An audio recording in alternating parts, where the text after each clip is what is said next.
Metallica dominaba el mundo. Metallica just started out being basically James and Lars. James came from a very strict background and grew up in a suburb of Los Angeles, Downey, Norwalk area. My dad left at 13, and my mom passed on when I was 16. It's like, what's going on? Everyone's just leaving me. But the music was a huge, huge savior in my life. I moved from Denmark to Southern California in August of 1980. I was 16 and sort of fooling myself into believing that I was going to follow in my father's footsteps, be a professional tennis player. But within 5 minutes of being in LA, it was all about the music in England. The new wave of British heavy metal was just starting to explode in England. You had bands like Iron Maiden getting recognized.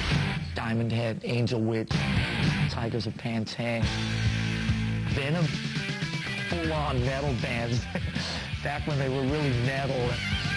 So I became kind of obsessed with all of it, and I threw the tennis racket, burned him probably, and kind of started fiddling with the drums. And he was always like, I'm going to start a band. We're like, yeah, sure you are, Lars. Well, I started advertising through the Recyclers classified ad newspaper in LA where you could sell your car or find a lead singer for your band. Every week that it would come out, looking under H, for heavy metal, or M for metal, it was always him and me, and maybe a few other people. One day this guy named Hugh called up and said he was pretty into the metal stuff and he was going to come along for a jam, and he brought his friend James Hetfield along.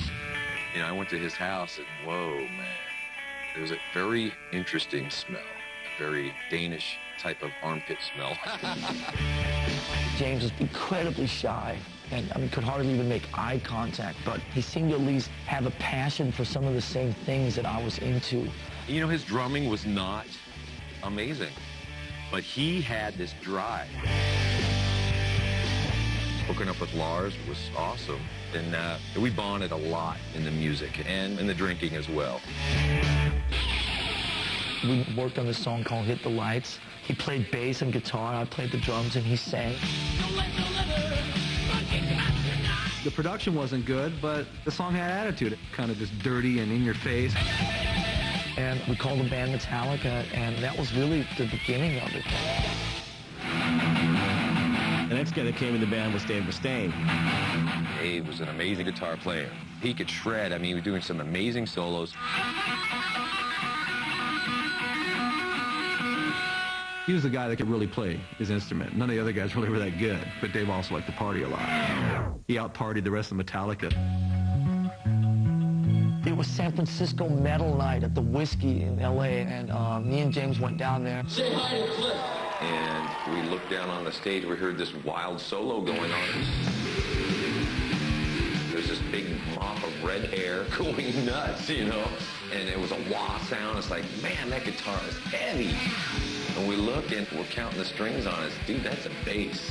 It was this guy, Cliff Burton. Me and James had never seen anything like him. And we just looked at each other and said, we have to get this guy in our band. So we stuck around and we pulled him aside and said, you are amazing. We got to steal you. Basically, at the end of the day, he said, I like you guys, but you guys are going to have to move up to San Francisco. Absolutely. We were ready to get out of L.A. L.A. sucks! Even in '82, LA still was such a pansy-ass environment for metal.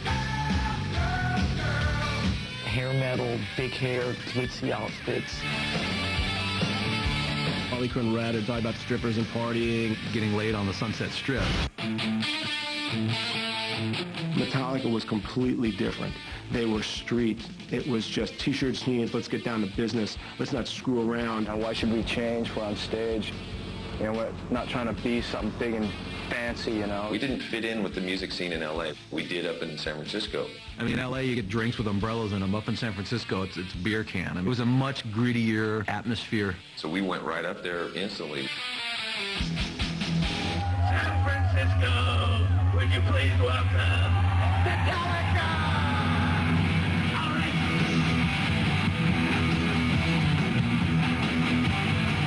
Whole scene in San Francisco at the time was just waiting for a band like that to come up there and play. They liked the music, they liked the lyrics, and they didn't have to dress a certain way. Guys like me that were wearing like my Judas Priest denim jacket painted and my scarf. Metallica said, take that off. It's not metal. Just hang out. We made a demo tape, and I just sat there and sent it to 20 people.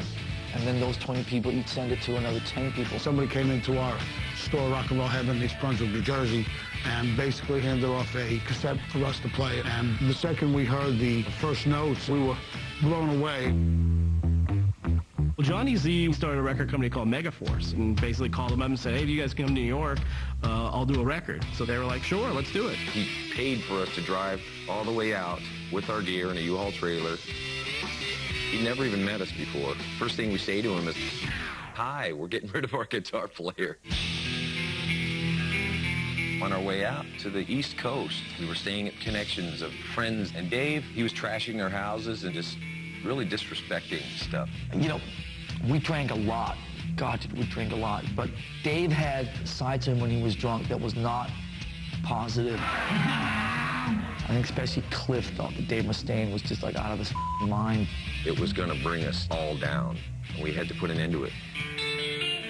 If you ever wake up and the other 3 band members are sitting, you know, within 2 feet of you, staring at you as you're rubbing sleep out of your eye, it's probably not a good sign. And that was what Dave awoke to that morning. We had the bus ticket in hand. Dude, we've got to let you go. Gave him 15 minutes to get his things together, and then put him on a bus and then back to California. Probably not the nicest way to do it, but that's all we knew.